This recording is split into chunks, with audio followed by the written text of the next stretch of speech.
Right now, your body is confused. Not slightly confused. Profoundly, structurally, evolutionarily confused. It is running ancient software on a modern world, and nobody told it the update was optional. You woke up this morning in a temperature-controlled room. You ate food that required no hunting, no foraging, no risk of death. You sat in a chair for hours. You stared at a glowing rectangle. And your body, deep in its ancient wiring, treated all of it as something it had never prepared for. Here is the part nobody says out loud. Your body has not changed in any meaningful way for roughly 300,000 years. The skin you are in right now, the metabolism, the hormones, the stress response, the cravings, the sleep rhythms, all of it was calibrated for a world that no longer exists. A world of cold nights, scarce food, constant movement, and immediate physical danger. You are a Pleistocene animal living in a post-industrial simulation. And the mismatch is making you sick. The Pleistocene epoch ended roughly 11,700 years ago. For the 2.5 million years before that, your ancestors lived in small nomadic bands of 30 to 150 people. They walked between 8 and 12 miles a day. They ate when food was available and went without when it was not. They slept under fire and open sky. They were cold, constantly active, intermittently fed, and locked into the natural rhythm of light and dark. Your genes remember all of it. They just do not know it is over. Take your hunger. Your body has no system for saying you have had enough calories for the week. That system never needed to exist. For most of human history, the immediate threat was not overconsumption. It was starvation. So your brain developed a deeply rooted neurochemical drive to eat calorie-dense food whenever it appeared, because it might not appear again tomorrow. Dr. David Kessler, former commissioner of the U.S. Food and Drug Administration, spent years studying why modern humans cannot stop eating foods engineered around fat, sugar, and salt.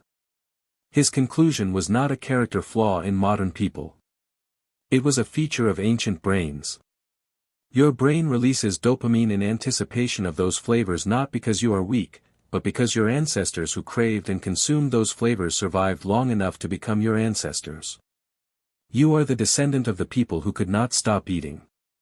Now you live in a world where those flavors are available 24 hours a day, engineered to hit every receptor your ancient brain has, and surrounded by no physical cost to obtaining them. No hunting. No walking. No competition. Just a screen tap and 30 minutes of delivery time. The system is working exactly as designed. The design is just 300,000 years out of date. Now think about sleep. Your body was calibrated to sleep in two distinct phases, separated by a period of quiet wakefulness in the middle of the night. Historian Roger Ikirch spent 16 years in archives across Europe and uncovered hundreds of references, in court records, diaries, medical texts, and literature, to what people called first sleep and second sleep. For most of human history, people woke naturally around midnight, stayed awake for an hour or two in a calm, meditative state, then fell back into a second sleep until dawn. Your body still wants to do this. The midnight awakening you treat as insomnia may not be a disorder. It may be your prehistoric sleep architecture asserting itself in a world that decided 8 unbroken hours is the only acceptable format. And then there is the light. The artificial light above you right now is not neutral. It is a signal. And your body is reading it as a command. For 300,000 years, the only light source after dark was fire. Fire emits warm amber light at very low intensity. The blue spectrum light emitted by your phone, your laptop, and your overhead LEDs is the same wavelength as midday sky. When your retinas detect it, they send a signal to a cluster of neurons called the suprachiasmatic nucleus, the master clock buried inside your hypothalamus, telling it that it is noon. Your body suppresses melatonin production. It prepares for activity, not rest. You are sitting in simulated perpetual noon, wondering why you cannot fall asleep. Dr. Charles Cheesler at Harvard Medical School has spent decades documenting the relationship between artificial light and circadian disruption. His research found that even modest exposure to room light before sleep suppresses melatonin by more than 50%. From sitting in a normally lit room. The effect of phone screens adds on top of that.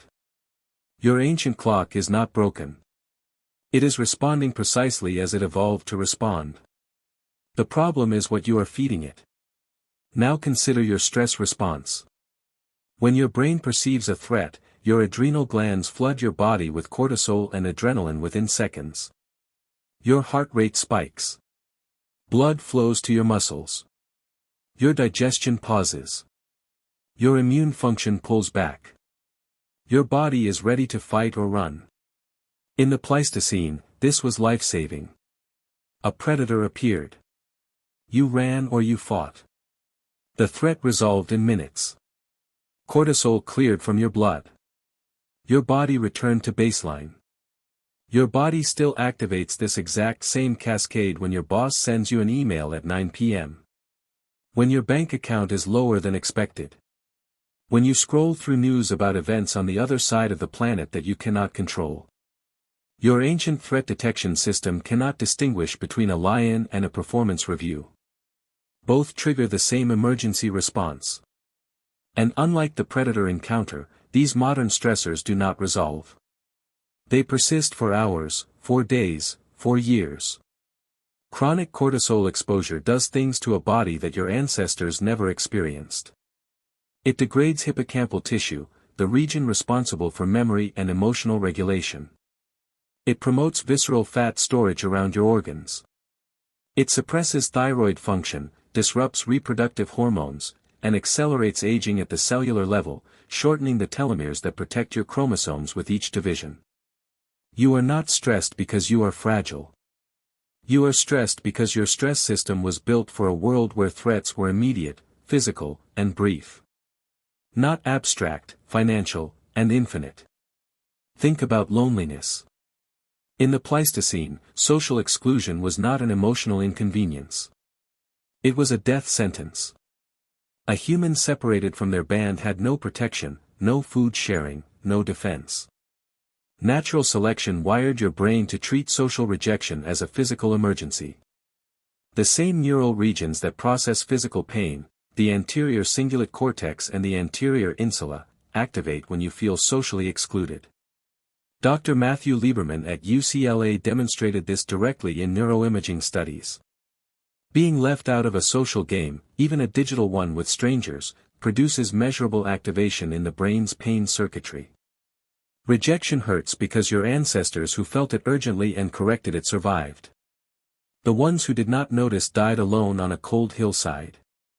You carry that urgency into an era where the mechanisms of social evaluation, likes, comments, followers, read receipts, are continuous, ambient, and deliberately designed to keep you checking. Your ancient social radar is scanning constantly. It never switches off. Your spine was built for motion. Walking, crouching, carrying, climbing. The lumbar curve that defines your lower back is an evolutionary adaptation that appeared only after your ancestors began walking fully upright. It is efficient for movement. It is poorly designed for sitting in a chair for 8 hours a day. The chronic back pain that affects roughly 80% of adults in developed countries at some point in their lives is not inevitable. It is a mismatch signature. Your eyes evolved to constantly shift focus across a wide, naturally lit environment. The sharp increase in myopia across populations that adopted literacy and indoor lifestyles, in some East Asian urban centers, rates now exceed 80% in young adults, tracks almost exactly with increased hours of near-focus activity and reduced time in natural daylight. Your eyes are focusing on whatever is closest and most important. The problem is that you have decided that object is a screen 18 inches from your face, all day, every day. This is what evolutionary biologists call evolutionary mismatch. The concept was formalized by researchers including Randolph Ness, whose work on Darwinian medicine reshaped how some physicians understand modern illness. Mismatch theory holds that many of the chronic conditions defining modern life, obesity, type 2 diabetes, sleep disorders, anxiety, depression, back pain, myopia, certain autoimmune conditions, are not the result of bad luck or weak will. They are the predictable consequence of Stone Age bodies in a space-age environment. Your body is not malfunctioning. It is doing exactly what it was built to do. In exactly the wrong world. And here is where it gets strange. The things that make you feel most alive, the craving for warmth, for movement, for food, for rest, for the company of people who know your name, those are not indulgences. They are ancient requirements. When you move your body every day, expose yourself to morning light, eat until satisfied and then stop, maintain close social bonds, and spend unstructured time outdoors, you are not doing something optional. You are running the correct program in the correct environment. For brief moments, you are giving your ancient body something it actually recognizes. The modern world is extraordinary in ways your ancestors could not have imagined. You are living longer, dying less violently, suffering less infectious disease than any humans who came before you. The mismatch is not an argument against what you have built. It is an argument for knowing what you are carrying. For understanding that the body doing all this living is very, very old. You woke up this morning in a temperature-controlled room. You poured coffee made from beans grown on another continent. You opened a phone containing more information than your ancestors encountered in a lifetime. And somewhere beneath all of that convenience, beneath the warmth and the light and the seamless frictionless ease of it, an ancient body kept scanning the horizon. Listening for something. Something that, for 300,000 years, always came. The sun going down. The fire going up. The sound of the people closest to you, breathing in the dark. That world is gone. The body is still here. Still waiting. Still running the old code. You just never noticed.